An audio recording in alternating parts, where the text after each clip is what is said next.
In late 2025, an automated trading bot on the prediction market Polymarket turned a starting balance of $313 into $414,000 in a single month.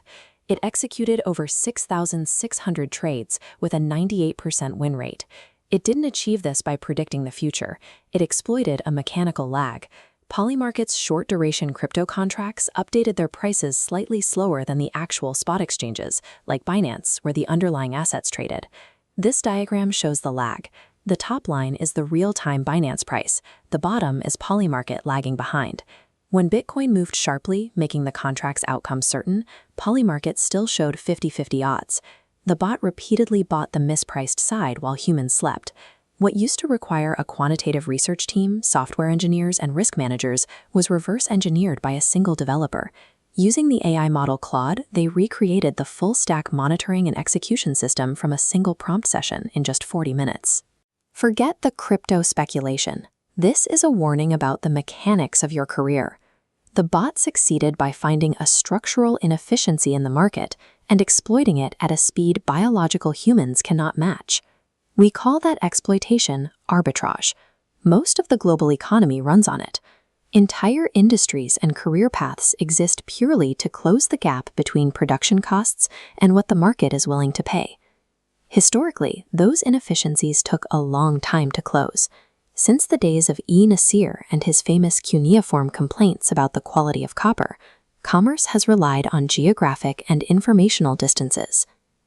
For thousands of years, exploiting market gaps meant moving physical atoms across deserts or oceans. It took decades to build the railroads needed to reduce the cost of getting goods to market. The pacing of the economy was locked to the speed of physical travel. Modern white-collar work operates on the exact same principle, just with information instead of copper.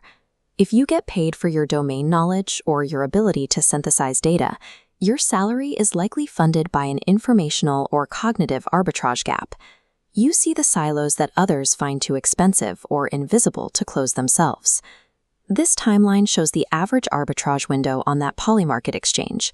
In 2024, the gap stayed open for 12.3 seconds. By early 2026, AI tools had compressed that window down to just 2.7 seconds. The multi-thousand-year era of slowly exploited inefficiency is over. Artificial intelligence identifies these gaps, builds the systems to exploit them, and compresses the window until only the fastest systems survive. Any career that relies on a slow informational gap is going to be closed out. To see where this is heading, we need to map out the exact professional gaps that AI is currently compressing. Let's look at the taxonomy of white-collar inefficiency. Consider the fragmentation gap. This is the traditional consulting model, where a firm charges a client hundreds of thousands of dollars to manually read, aggregate, and summarize 5 publicly available data sources into a slide deck. The value there wasn't in the raw data, it was in the aggregation. Large language models now pull from disparate information silos and synthesize that data instantly, and for free. Next is the reasoning gap. Consider the financial analyst who gets paid to sit down, read a dense regulatory filing, and type out a basic summary of what it means for the company's strategy. An AI agent instantly processes that exact same public information, updates its probability models, and acts on the interpretation long before the human analyst returns from lunch. Then there is the discipline gap. Sales and operations teams know their playbooks, but human performance degrades under fatigue. People drift from the protocol when the pressure is on. Bots execute their exact positioning sizes and follow up on leads flawlessly at 3 a.m. without emotional overrides or missed trades. AI doesn't win by having a higher IQ. It wins by ruthlessly enforcing a baseline of speed and consistency that human biology simply cannot maintain. We are shifting from labor arbitrage to intelligence arbitrage. The historical parallel for this happened in the 1980s with the arrival of computer-controlled CNC lathes. When CNC machines first hit the market, shop owners realized they could produce precision parts in 45 minutes that used to require 10 hours of manual hand milling. They hid the new machines in the back, kept the master machinist out front to greet clients, and continued charging the expensive legacy rate for bespoke work.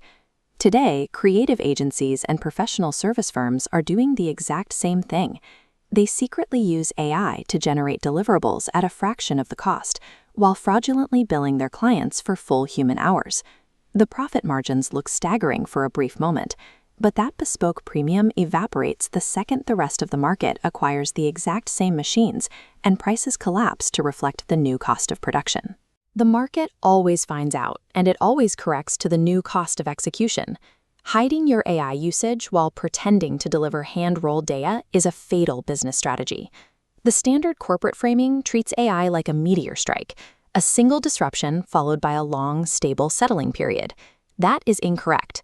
We are entering a permanent condition of continuous, rolling disruption, where exploitable gaps compress on shorter and shorter timelines.